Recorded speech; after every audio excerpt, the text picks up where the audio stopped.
Hello, friends. How are you? I'm here to introduce you to my good friend, Wendy Bjork. She is the MS Warrior Queen and now a mentor for empowering other women diagnosed with MS. She loves working with them to improve their mind, body, relationship, and environment by bringing out their inner MS Warrior Queen. She lives in Northwest Wisconsin with her husband and two teenage sons, but loves to travel. In her free time, she loves to read and spend time outdoors as long as it's warm out. As someone who has dealt with MS for over 30 years, Wendy now wants to give others hope by designing premium custom programs to help them with their lifestyle reset.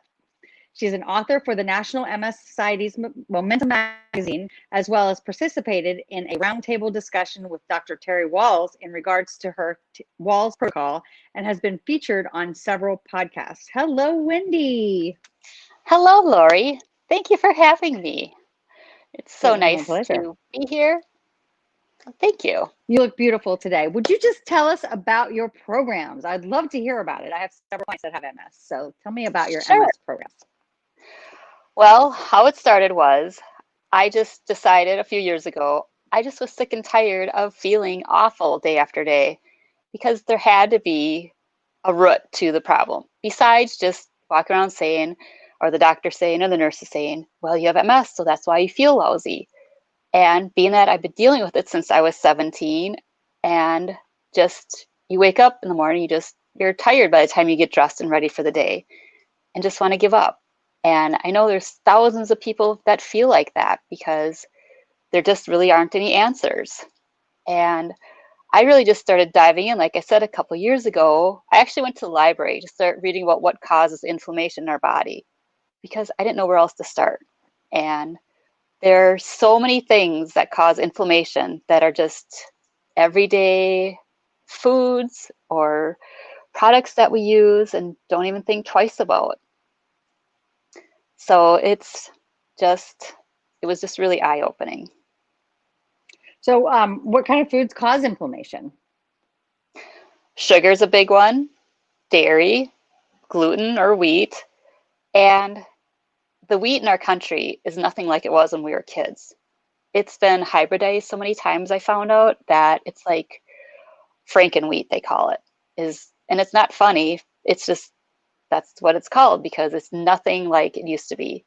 And I think maybe that's why people in Europe don't have as many gluten problems because their wheat is like it's been forever. It hasn't been hybridized to have mega crops and mega output. It's just considered food yet. And they don't have the sprays and all the different insecticides and fungicides and herbicides that go on our food. So all those chemicals cause inflammation. So that's why it's so important to choose organic. So you're not consuming the chemicals that are made to kill weeds and insects.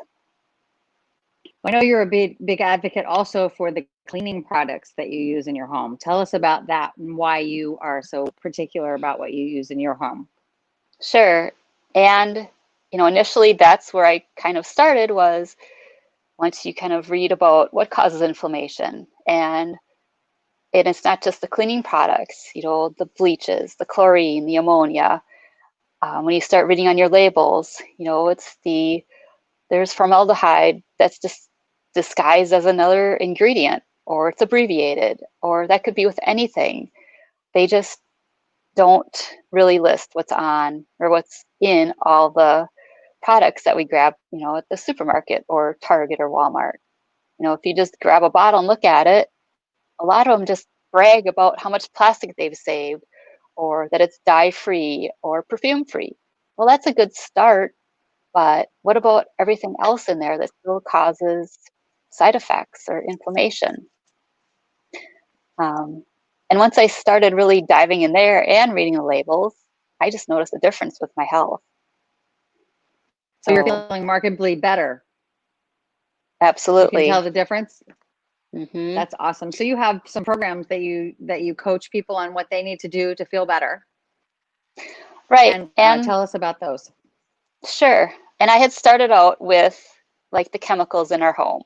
And it's not, just the laundry or cleaning, it's the lotions we use or our shampoos. We have to really kind of discern what's in there and is it good for me? And I just came up with a list of ones to avoid for sure that definitely cause cellular damage. And there's actually 4 components that I figured out that lead to a healing journey. One is your mindset. So that's your mind. And, you do a lot with emotion code and know that your mindset is a huge part of healing and processing information and going forward. Absolutely, I agree. And then the second one, number one, absolutely, yeah. yeah, and that's why I put it first as well. So it's mind is one, body is the second one. So it's what we're putting in our body, what we're putting on it, and surrounding ourselves with. So that would be the foods, what your personal care products are. And then the third one is relationship. So it's a relationship with yourself, and it's a relationship with friends, family, and others around you. Some people are more supportive than others, and that's really important. If you don't have a support system or a support circle, that is a huge factor in getting better or staying well, whichever way you're looking at it. Surrounding yourself with positive people. Right. That Yes. build you up and love you. Yes. Mm-hmm. I agree with that. Yeah, not tear you down or tell you your ideas are not good or whatever. And then the fourth one is the environment. So just taking a look at what's in your home, what you're using in your home, your environment, the candles, the plugins, those all are harmful. And I know everybody says, it's not gonna affect you in a big way, but when you're adding all those toxins in, at some point your body gives out. They just can't, your organs can't process everything anymore. And that's when it reacts and you have something, like a health incident or a health problem.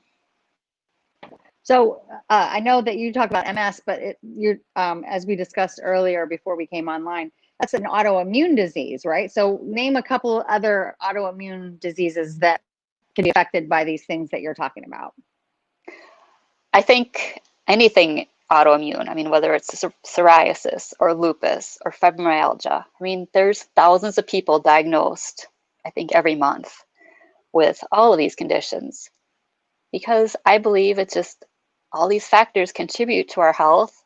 And like I said, our body can only take so much, and then you have a problem. Yeah. And it's not hard to start to change things. It just takes effort. A lot of times people don't take the effort unless they think that there is something that they need to fix. So sometimes getting an autoimmune disease or having some problem spurs you on. I would personally say, because I know that I didn't think it was that big of a deal until I heard you say it over and over again. And then, I don't know what, I have some skin issues. So I don't know if any of those toxins can contribute to the skin issues. Do you think it's possible? Yeah, absolutely. Even just smelling something, that gets in our limbic lobe in like under a minute, I think. And that's good or bad, whether it's a good thing, like, your fresh cookies for Christmas, or something harmful like chlorine bleach. And that just all gets stored in your cells or processed, or it bounces around. And I just know from going to the doctor for all these years, they just keep throwing things at you to try. And if one thing doesn't work, they just say, try this. You just really feel like a guinea pig as they're trying to help you. And maybe it's just masking your symptoms sometimes. I don't know. So you're writing for a magazine now, I hear. Tell us about that. How awesome is that? Yeah, that's pretty exciting. I had sent a thought piece to the MS Society, and they replied, and I am now one of their blog authors. So they said if I'm willing to share my journey, they will publish whatever I can send to them. So it's just... I'm so proud of you. That's so great. Thank you. And it took a lot for me to do that, because for all these years, I would just rather not talk about my MS, because it's easier just to say I'm fine instead of telling people what's wrong, because I don't like people feeling sorry for me or, thinking that I can't do something just because I have MS. it takes getting used to when you have something that you can share that people are really going to need. When you're not really used to putting yourself out there, you're getting used to it now. It's pretty awesome. I love it. Absolutely. You look beautiful. You look amazing. But you know what I didn't write in your bio is how people can get a hold of you Hmm. to for this coaching that you can do for people that have some sort of autoimmune disease. I Sure. think we should write that, and you can also tell them. Sure. And it's just my website is www.wendybjork.com. So Okay, that we'll will get put you a that in the link to my comments. calendar, and just book a call with me and we can chat about where you're at, where you want to be, and what your goals are. I mean, we have a brand new year coming, and if you're tired of, Wouldn't it be being full of pain? It'd be nice to have a pain-free, abundant, amazing, happiness-filled year, right? And you can help them get there. Mhm. That's www.wendybjork.com. You said, Right. right? Mhm. Right? Oh, I'm so Yes. excited. I think I'm looking forward to a brand new amazing year. How about you? Yes, absolutely. Yeah. And just, you know, seeing the opportunities out there that are allowing me to share my message, like with Lori today. I so appreciate it, Lori. Oh my goodness. I'm so glad that you came on. I want to get the word out about how awesome the packages that you are offering are. And I think you're just one of the most amazing people I've ever met. I'm so glad that you joined me today. I'm so excited to have you on here, and we'll have you back again. Would you do that Thank for me you. sometime? Oh, Thank you. absolutely. Well, you have an amazing Sunday, and you all have a great day. And thank you for coming on, Wendy. Thank you. Take care.